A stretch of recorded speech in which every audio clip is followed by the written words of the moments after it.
Seri 4 Pedang Kayu Harum. Pendekar Lembah Naga. Cerita, Ho Ping Hu. Audiobook, novel silat. Bab 72.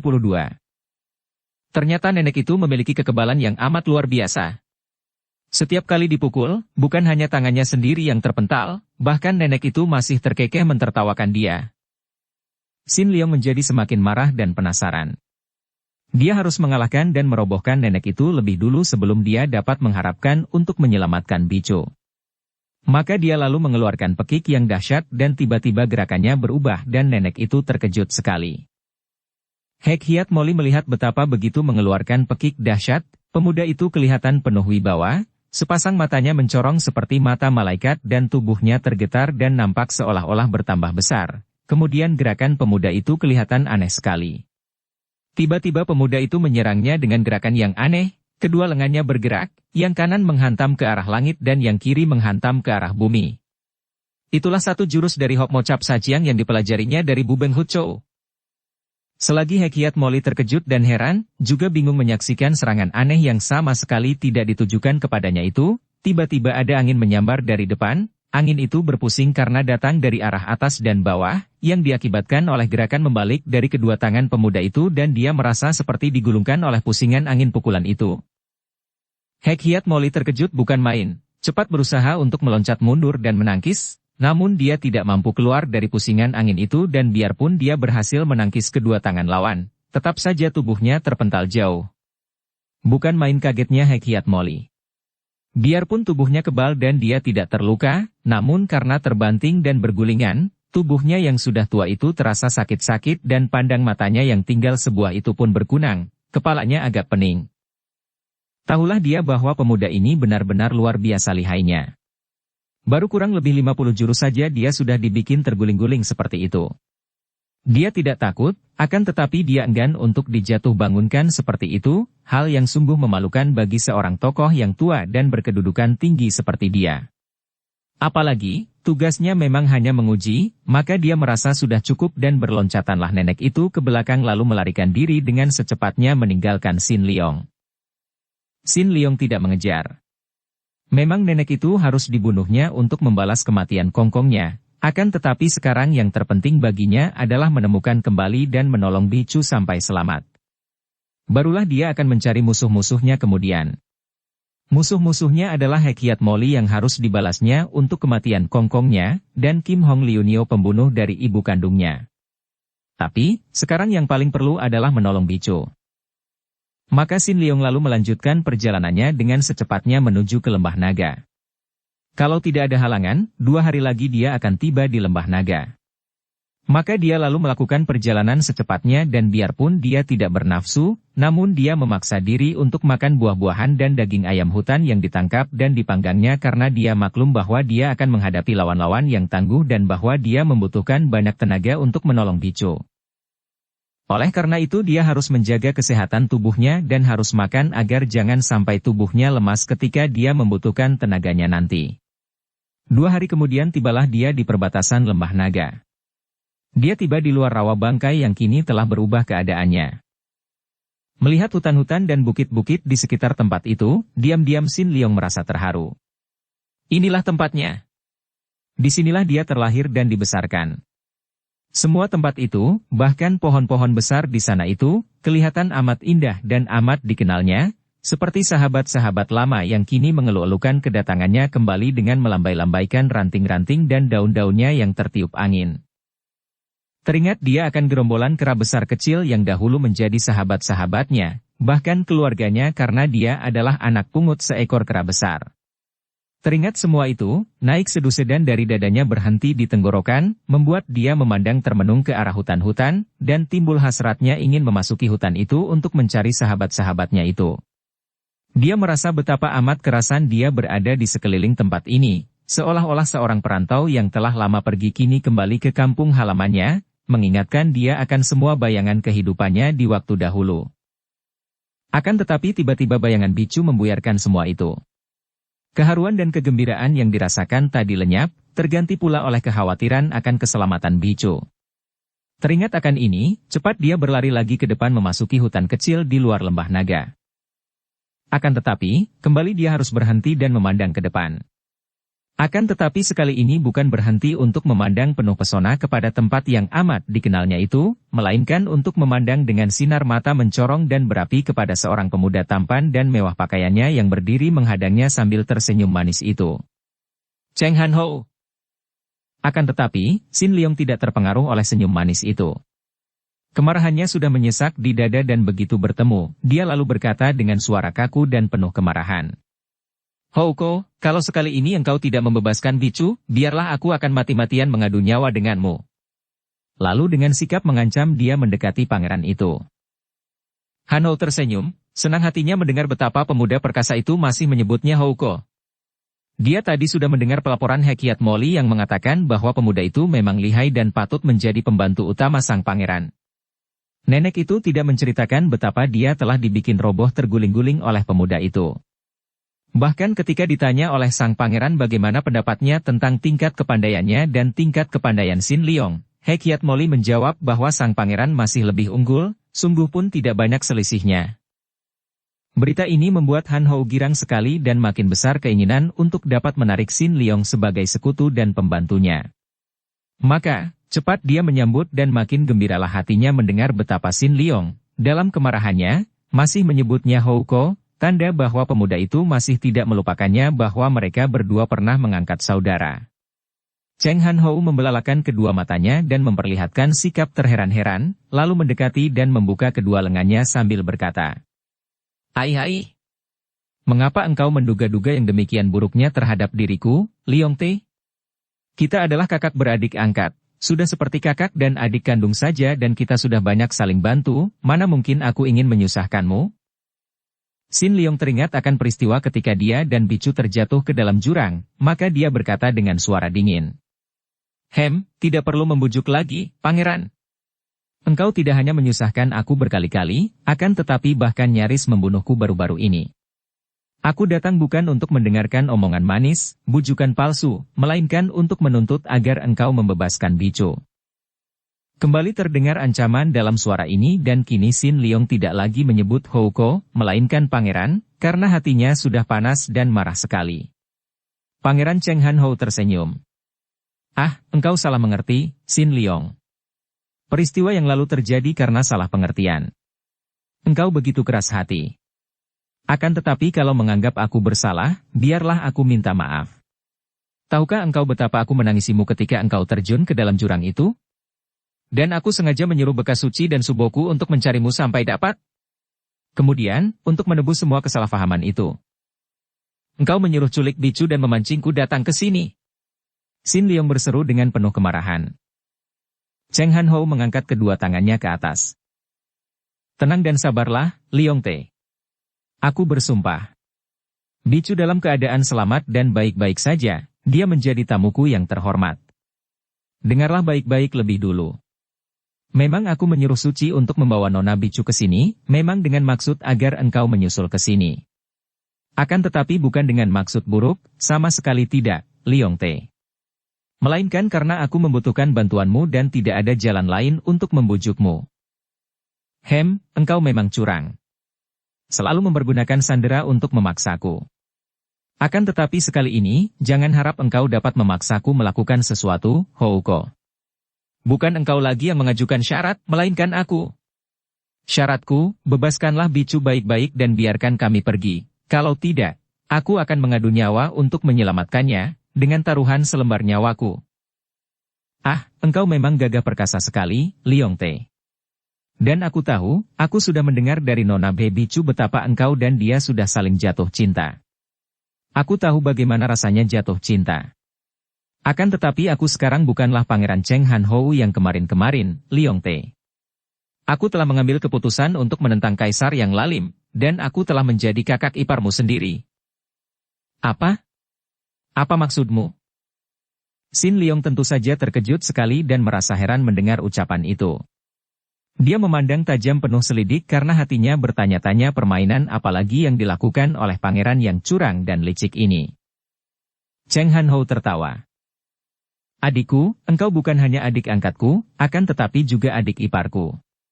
Ketahuilah bahwa aku telah menjadi cucu mantu dari mendiang kongkongmu, yaitu Chia Keng Hong ketua Chin Ling Pai. Ah!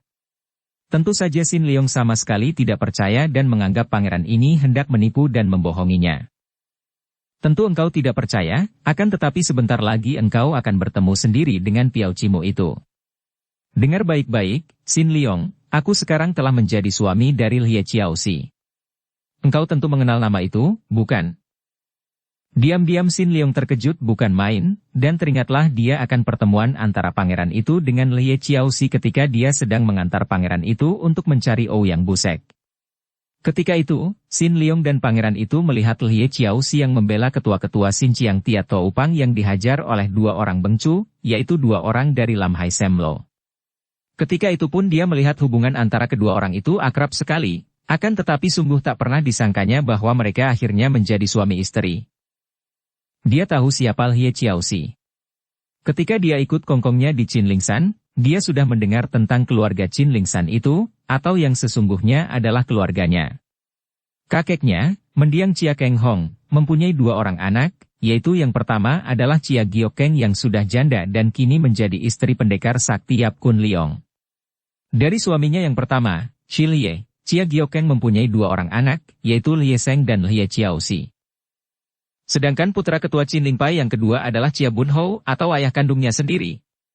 Memang benarlah bahwa Lie Chiaoxi itu masih piaucinya sendiri, dan kalau kini piaucinya itu menikah dengan pangeran ini, maka hal itu berarti bahwa pangeran ini bukan hanya kakak angkatnya, melainkan juga kakak iparnya sendiri.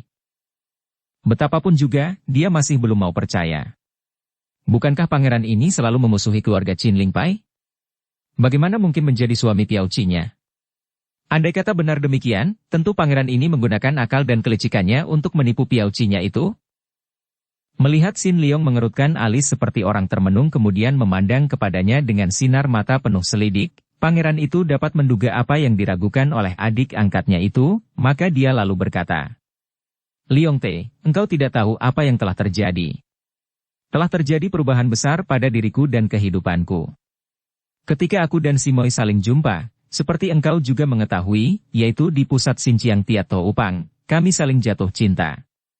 Semenjak itu, aku bersimpati dengan keluarga Chin Ling Pai.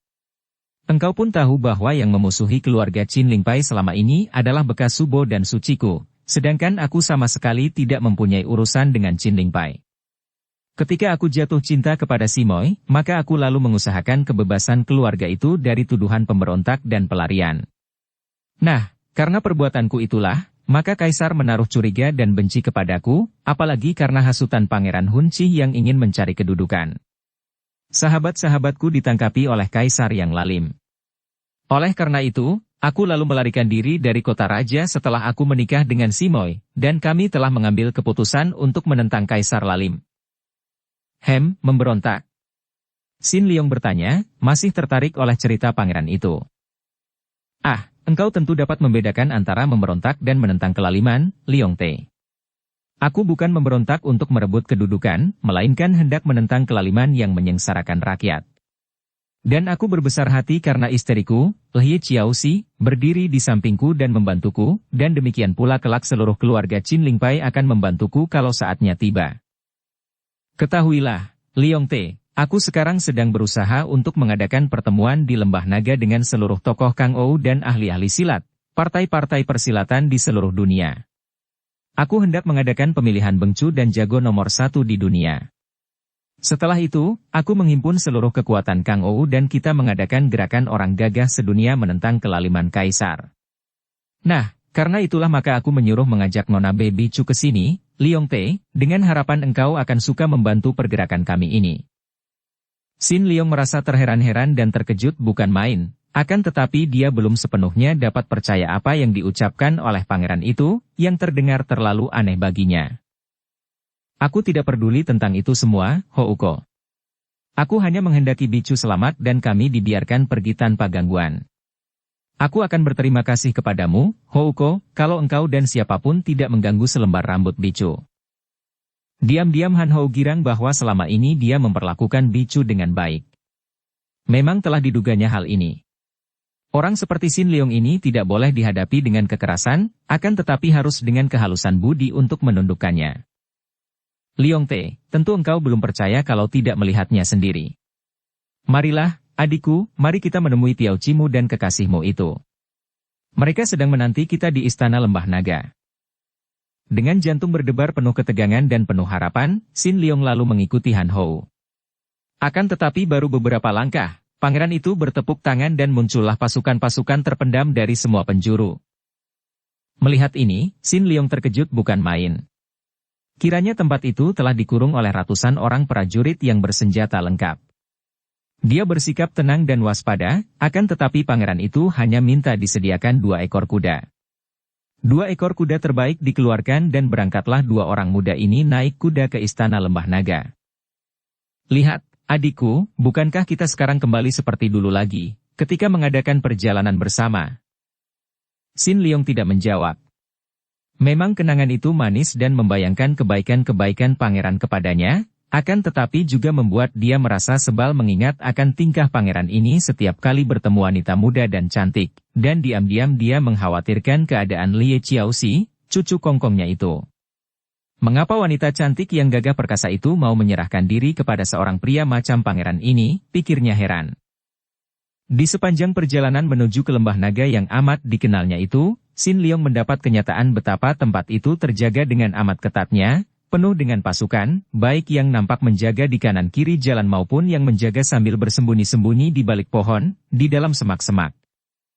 Diam-diam dia terkejut sekali, dan maklumlah dia bahwa kalau dia tidak bersama pangeran itu, agaknya tidak akan mudah baginya untuk dapat menyelundup ke dalam daerah itu. Dan kenyataan ini pun agak melegakan hatinya, karena seandainya pangeran itu mempunyai niat buruk terhadap dirinya, perlu apa dia disambut dan diajak masuk ke Istana Lembah Naga? Akan tetapi ketika dia dan pangeran itu tiba di depan Istana Lembah Naga yang amat dikenalnya walaupun kini keadaan jauh berbeda dengan dahulu di waktu dia tinggal di situ, kini menjadi sebuah istana yang megah dan indah, dia melihat 2 orang wanita berdiri di depan istana itu menyambut. Dan seorang di antara mereka adalah Bicu. Seketika lenyaplah semua kekhawatirannya. Dia meloncat turun dari atas kudanya dan di lain saat dia sudah berlari ke depan. Juga Bicu sudah berlari cepat ke depan menyambut. Sin Leong. Bicu. Di lain detik mereka berdua sudah saling berangkulan dan berpelukan dengan ketat. Sin Leong, Sin Leong. Bicu terisak di dada pemuda itu yang merangkul dan mendekapnya dengan hati penuh rasa girang dan bahagia. Kalau saja tidak ingat bahwa di situ berdiri Lie Xiaoxi yang memandang dengan terharu, dan berdiri pula Cheng Han Hou yang tersenyum lebar dan menghampiri istrinya, juga beberapa orang dayang, pengawal dan pelayan, tentu dia dan Bicu sudah berciuman. Akan tetapi hanya pandang mata mereka saja yang saling berciuman dan menyatakan kebahagiaan mereka dan kerinduan hati masing-masing. Sin Leong tidak perlu bertanya lagi akan keadaan Bicu. Darah itu nampak sehat, dan pakaiannya rapi, rambutnya pun rapi, sungguh pun wajahnya agak pucat dan sinar matanya menunjukkan bahwa darah itu banyak berduka. Hal itu lumrah, karena tentu Bicu selalu memikirkan dia, seperti juga dia tidak pernah dapat melupakan Bicu dan selalu mengkhawatirkan keselamatannya. Mari kita ke dalam dan bicara di dalam, Leong Te dan Nona Che Bicu. Marilah, Simoy. Mereka berempat lalu memasuki istana itu, Sin Leong bergandengan tangan dengan Bicu yang agaknya tidak mau lagi melepaskan tangannya. Setelah mereka tiba di ruangan dalam dan pangeran itu mempersilakan mereka duduk, Sin Leong lalu menjura kepada pangeran itu dan berkata, suaranya terharu. Ternyata ucapanmu terbukti benar, Houko, maka terimalah ucapan terima kasihku. Aku sungguh bersyukur dan berterima kasih sekali bahwa Bicu berada dalam keadaan baik dan tidak terganggu. Siapakah akan membohongimu? Leong Te? Apalagi setelah aku menjadi kakak iparmu pula. Simoy, Leong Te, kalian berdua adalah saudara-saudara Misan, keduanya adalah cucu ketua Chin Ling Pai, mengapa tidak saling tegur? Karena tidak mungkin lagi menyembunyikan dirinya, Sin Leong lalu menjura dengan hormat kepada Xiaoxi dan berkata merendah. Mana mungkin aku yang rendah berani mengaku adik Misan Lihiap? Xiaoxi memandang tajam. Ketika dia mendengar dari suaminya bahwa Sin Leong sesungguhnya adalah anak kandung pamannya, Chia Bun Hou, dia tidak percaya dan merasa ragu-ragu. Kalau benar pamannya itu mempunyai seorang putera, mengapa tidak ada seorang pun di antara keluarga mereka yang tahu? Pula, anak ini katanya pernah ikut kongkongnya di Qinling Pai, bahkan katanya berkenan menerima ilmu-ilmu lengkap dari kongkongnya itu, termasuk Tikai Beng. Akan tetapi kalau sudah begitu, mengapa masih juga belum ada yang tahu? Sin Liong, tidak perlu kiranya merendah atau merasa tinggi. Sebaiknya kalau berterus terang saja seperti kenyataannya. Aku telah mendengar dari pangeran bahwa engkau adalah putra kandung Paman Chia Bun Hou. Sungguh hal ini aku tidak mengerti sama sekali dan tidak ada seorang pun di antara keluarga Qinling Pai yang tahu pula. Bagaimanakah sesungguhnya? Kalau engkau putra Paman Chia Bun Hou, lalu siapakah ibu kandungmu dan bagaimana sampai tidak seorang pun di antara keluarga Qinling Pai yang tahu? Sin Liong tahu bahwa semua ucapan itu dikeluarkan oleh wanita perkasa itu dengan hati jujur dan tanpa prasangka buruk, akan tetapi dia mendengarnya dengan hati merasa tertusuk. Dia menundukkan mukanya lalu berkata lirih. Sesungguhnya rahasia ini takkan kuceritakan kepada siapapun juga, hanya tanpa kusengaja telah bocor sehingga diketahui orang. Maafkan, Li Hiap, aku tidak dapat menceritakan duduknya perkara, karena ini merupakan rahasia pribadi dari pendekar Chia Bun Hou. Dia menyebut nama ini dengan keras, menandakan bahwa hatinya marah kepada pendekar itu. Maka, kalau sampai urusan ini dibicarakan dan rahasia ini dibongkar, biarlah yang membongkarnya dan membicarakannya yang bersangkutan sendiri. Lei Chiaoxi dapat memaklumi keadaan Sin Liong yang agaknya diliputi rahasia yang tidak menyenangkan. Akan tetapi, engkau sudah pernah dididik oleh mendiang Kongkong. Kalau engkau putra kandung Paman Bun Hou, berarti Kongkong Chia Keng Hong adalah Kongkongmu pula, bahkan engkau merupakan keturunan langsung. Engkau Shi Chia dan engkau laki-laki pula. Mengapa engkau pun tidak mau mengaku kepada kakekmu sendiri? Disebutnya nama kakek itu membuat Sin Liong merasa berduka. Dia menarik napas panjang dan berkata, beliau yang sudah berada di tempat baka tentu sudi mengampuni aku. Aku memang sengaja tidak ingin menonjolkan diri sebagai keturunan Qinling Pai yang terkenal sebagai keluarga gagah perkasa. Sedangkan aku ini orang apakah? Hanya orang yang tidak diakui. Haruskah aku mendesak-desak untuk membonceng ketenaran nama besar Qinling Pai? Diam-diam Chiaoxi terkejut dan dia mengerutkan alisnya. Bocah ini sungguh memiliki watak angkuh, pikirnya. Akan tetapi dia tidak mendesak, juga tidak menegur karena dia dapat menduga bahwa tentu ada rahasia yang mungkin menyakitkan hati anak itu sehingga dia berkukuh tidak mau mengaku sebagai keluarga Qinling Pai. Selain itu, mana mungkin dia mau menerima pengakuan itu begitu saja bahwa anak itu adalah putra kandung pamannya kalau pamannya Chia Bun Hou itu sendiri tidak pernah mengakui hal itu? Tiba-tiba bicu yang merasa tidak enak mendengar percakapan itu dan melihat betapa kekasihnya seperti orang tidak senang kalau disinggung soal keturunannya, padahal selama ini Lei Chiaoxi sedemikian ramah dan baiknya, segera berkata, "Ah, apa sih artinya keturunan? Bagiku, biar Sin Liong itu putra raja ataupun anak pengemis sekalipun sama saja. Menilai manusia bukan dari keturunannya, atau kedudukannya, atau keluarganya atau kekayaan melainkan kepandaiannya, bukan." Karena ucapan ini dikeluarkan dengan suara yang terbuka dan jujur, disertai dengan wajah yang cerah dan berseri, maka mereka semua yang mendengarnya menjadi kagum dan tersenyum, juga seketika mengusir suasana yang tidak enak yang ditimbulkan oleh percakapan antara Chiaoxi dan Sin Liong tentang keturunan itu tadi. Hahaha, memang tepat sekali ucapan Nona Bei. Dan ucapan itu sekaligus membuktikan bahwa cintanya terhadapmu sungguh tak terbatas, Liong Te. Biarlah aku mengucapkan selamat kepada kalian berdua. Tentu saja Sin Liong dan Bicu menerima ucapan selamat dengan minum arak ini dengan girang dan balas menghormat. Sin Liong adalah seorang pemuda yang jujur dan tidak mempunyai prasangka-prasangka buruk. Oleh karena itu, dengan adanya Chiaoxi di situ, juga melihat betapa sikap Bicu terhadap Chiaoxi amat akrab, melihat pula sikap pangeran yang demikian halus dan ramah, yang bicara seperti seorang pahlawan pejuang yang hendak memperjuangkan nasib rakyat dan hendak menentang kelaliman kaisar, maka dia pun kena dibujuk.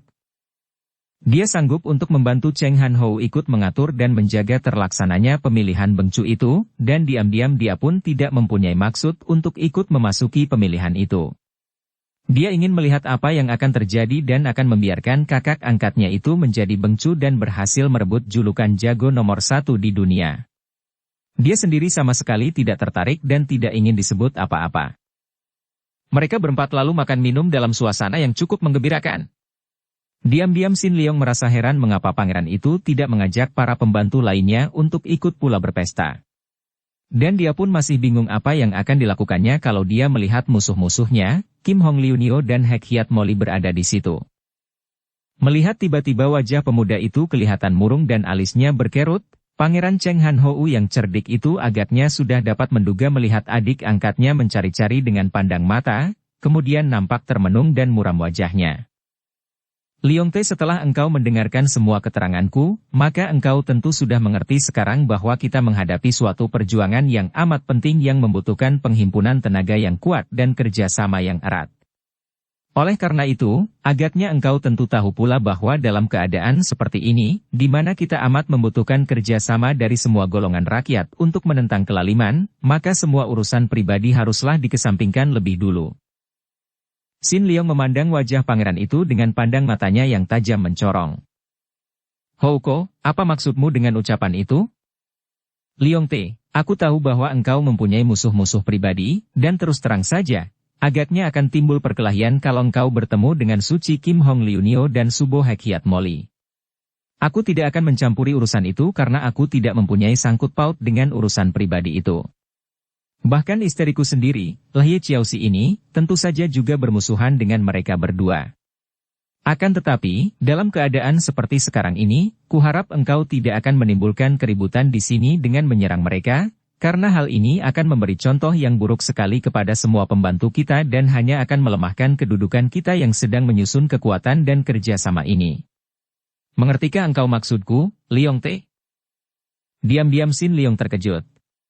Pangeran ini sungguh amat cerdik dan berpandangan tajam sehingga tepat sekali membicarakan apa yang sedang dipikirkannya. Dia lalu mengangguk dan berkata, "Aku berjanji takkan membuat ribut, Houko. Akan tetapi dengan syarat bahwa mereka pun tidak boleh mengganggu aku dan bicu seujung rambut pun." Pangeran itu tersenyum dan diam-diam dia pun kagum. Kini Sin Leong benar-benar telah menjadi seorang dewasa yang gagah dan bersikap keras, bukan seperti anak-anak lagi. Maka dia akan bertindak hati-hati menghadapi orang yang dia tahu merupakan saingan paling berat baginya ini. Baik, akan kuperingatkan mereka, Leong Te. Sekarang, karena Leong Te baru saja tiba dan tentu lelah, persilakan Leong Te dan Nona Bicu mengaso. Kamar kalian sudah dipersiapkan, tak jauh dari kamar kami. Dukung channel Novel Silat dengan subscribe, follow, like, komen dan share. Tiba-tiba wajah Sin Leong menjadi merah sekali dan cepat dia berkata, "Houko, kami berdua memang saling mencinta, hal itu hanya Tian saja yang mengetahui. Akan tetapi kami belum menjadi suami istri maka tak mungkin kami tinggal sekamar. Aku akan tinggal di dalam kamarku sendiri yang biasa saja." Bicu juga berkata, mukanya merah sekali dan dia menunduk. Akan tetapi harap Houko berbalik hati untuk memberi sebuah kamar untukku yang tidak berjauhan dari kamar Bicu.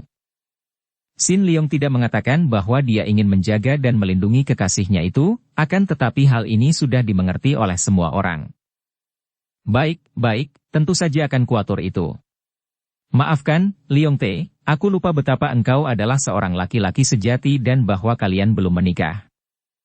Kata pangeran itu sambil tertawa, teringat betapa dahulu Sin Leong amat takut terhadap wanita, dan sampai kini pun, biarpun sudah sama-sama saling mencinta, tetap saja dia tidak mau melakukan pelanggaran. Tentu saja bagi Cheng Han Hou, hal ini dianggapnya sebagai suatu sikap kekanak-kanakan dan hijau.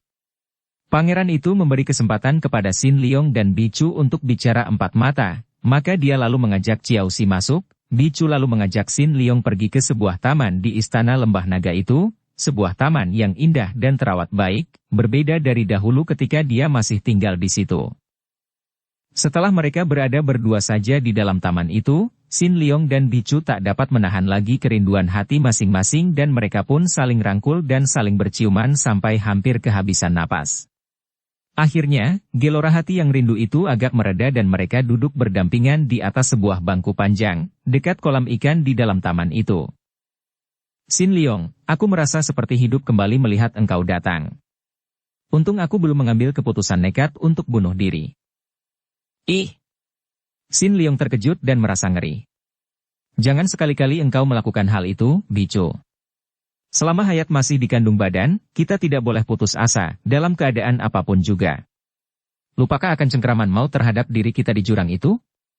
Buktinya kita berdua masih dapat menyelamatkan diri. Pula, bukankah engkau di sini diperlakukan dengan baik dan patut sebagai tamu? Memang benar, akan tetapi aku diculik. Dan aku dipisahkan darimu, Xin Liong. Jangankan baru tinggal di istana macam ini, biar disuruh tinggal di sorga sekalipun, tanpa engkau di sampingku, lebih baik aku berada di dalam jurang seperti dulu itu asal bersamamu. Xin Liong merasa terharu sekali dan memegang tangan Bicu. Jari-jari tangan mereka saling genggam dengan getaran perasaan yang amat mesra. Kita takkan berpisah lagi untuk selamanya, Bicu. Percayalah bahwa aku pun tidak akan mau hidup tanpa engkau di dekatku. Bicu menarik napas panjang penuh bahagia dan dia menyandarkan kepalanya di dada kekasihnya.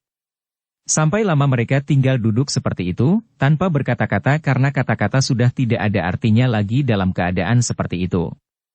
Kata-kata bahkan membuirkan perasaan dan mengurangi kemesraan yang terasa sekali sampai disanubari dalam keadaan hening dan sadar sepenuhnya akan kehadiran masing-masing itu. Akhirnya Bicu berbisik.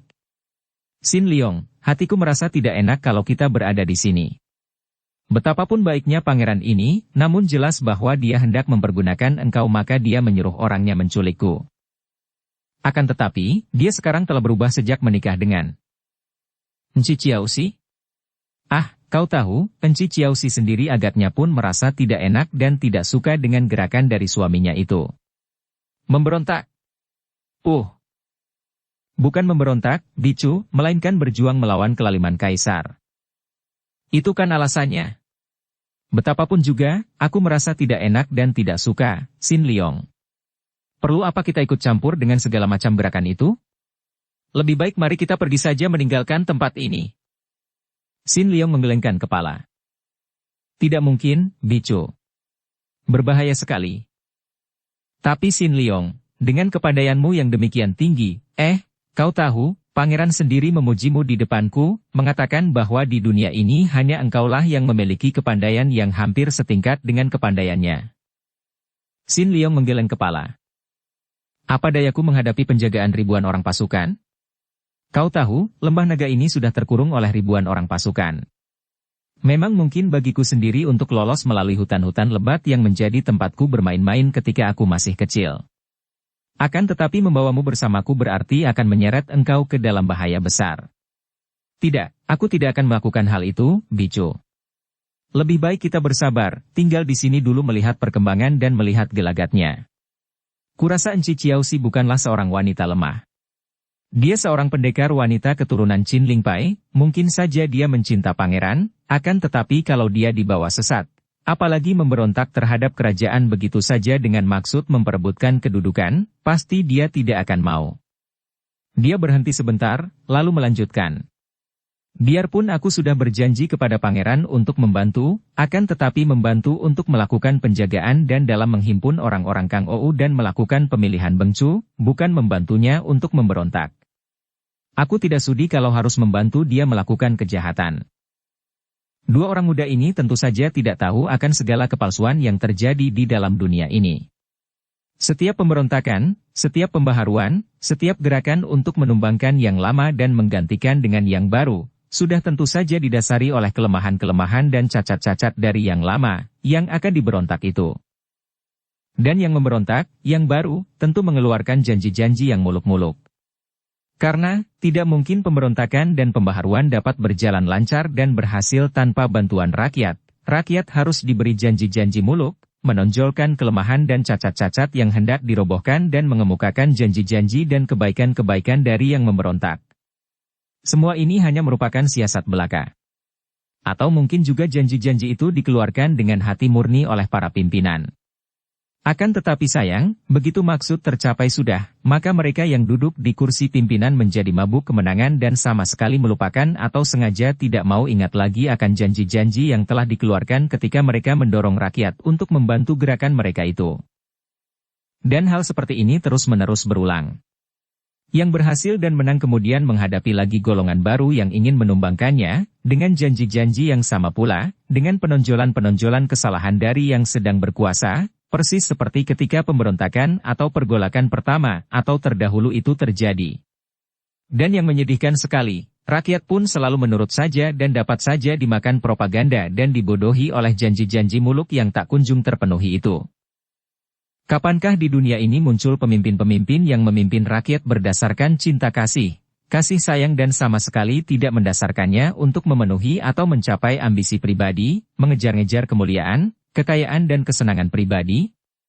Kapankah segala semboyan dan anjuran tentang hal-hal yang baik itu bukan hanya menjadi semboyan kosong belaka melainkan dihayati dalam kehidupan sehari-hari oleh mereka yang mengeluarkan semboyan itu sendiri, oleh para pemimpin rakyat sehingga tanpa dianjurkan lagi rakyat sudah akan dapat melihatnya dan otomatis akan bersikap dan berwatak sama dengan para pemimpinnya. Pemimpin sama dengan ayah dan rakyat sama dengan anak. Setiap perbuatan ayahnya merupakan pendidikan langsung bagi anak. Sebaliknya apa gunanya seorang ayah gembar-gembor melarang anaknya melakukan sesuatu kalau dia sendiri melakukannya? Atau apa gunanya para pemimpin menganjurkan rakyat melakukan ini atau itu kalau mereka sendiri tidak melakukannya? Yang penting dalam hidup ini adalah penghayatan, atau kelakuan sehari-hari yang dapat dilihat, bukan kata-kata kosong yang dapat saja dikeluarkan oleh lidah yang tak bertulang. Demikianlah. Diam-diam Sin Leong dan Bicu merasa tidak senang tinggal di Lembah Naga sebagai tamu-tamu agung dari Pangeran Cheng Han Hou, dan mereka merasa khawatir, akan tetapi mereka tidak berdaya karena tempat itu dijaga oleh ribuan orang pasukan. Dan selain mengkhawatirkan keselamatan mereka berdua, diam-diam Sin Leong juga amat berprihatin akan nasib Lie Chiaoxi yang telah menyerahkan diri menjadi istri pangeran itu berdasarkan cinta kasih, bahkan dia mendengar dari Bicu yang juga mendengar dari Chiaoxi sendiri. Wanita gagah itu menikah dengan Cheng Han Hou tanpa persetujuan keluarga. Bahkan tidak disaksikan orang lain karena mereka menikah diam-diam di kuil. Menerima kebaikan orang lain merupakan hal yang mendatangkan rasa tidak enak kepada seseorang kalau dia tidak mampu untuk melakukan sesuatu sebagai imbalan atau balasan. Demikian pula dengan Sin Leong.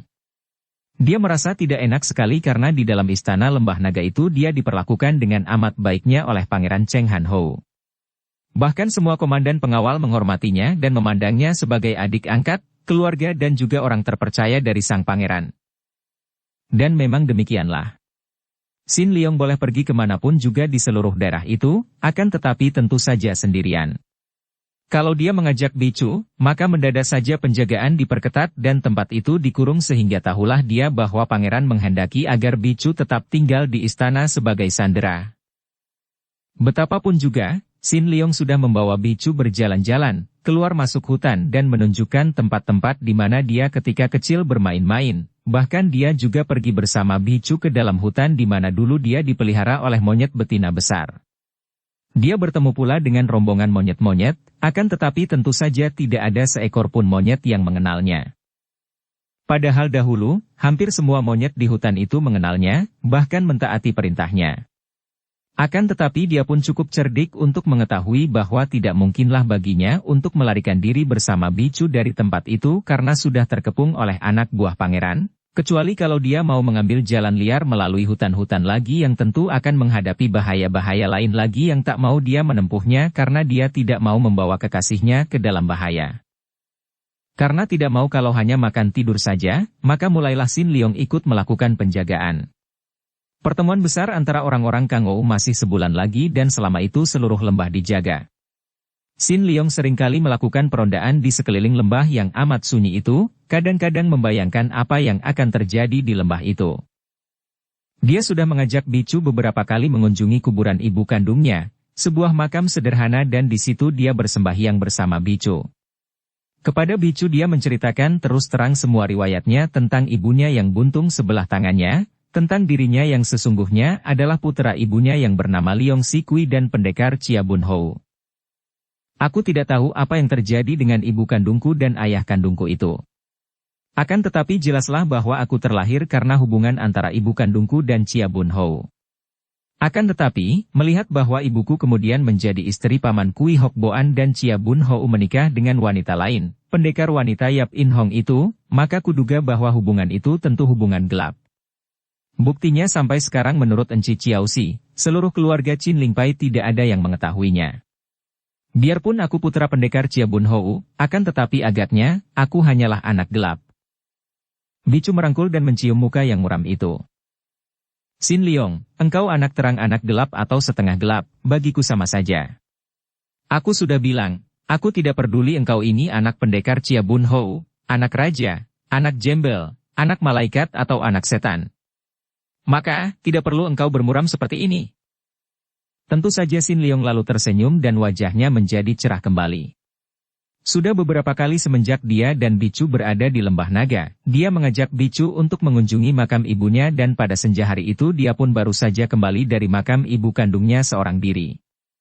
Dia pun ingin sekali tahu apa yang sesungguhnya telah terjadi antara mendiang ibu kandungnya dan pendekar Chia Bun Hou. Sayang ibunya tidak sempat bercerita kepadanya tentang hal itu. Dan agaknya pendekar Chia Bun Hou juga merahasiakannya, tidak pernah menceritakannya kepada siapapun juga. Buktinya keluarga Qin Lingpai tidak ada yang tahu. Dan dia pun tidak sudi bertanya kepada pendekar itu atau mengaku bahwa dia puteranya. Dia tidak mau mengemis belas kasihan dan kasih sayang dari pendekar yang menjadi ayah kandungnya itu ataupun dari siapa juga.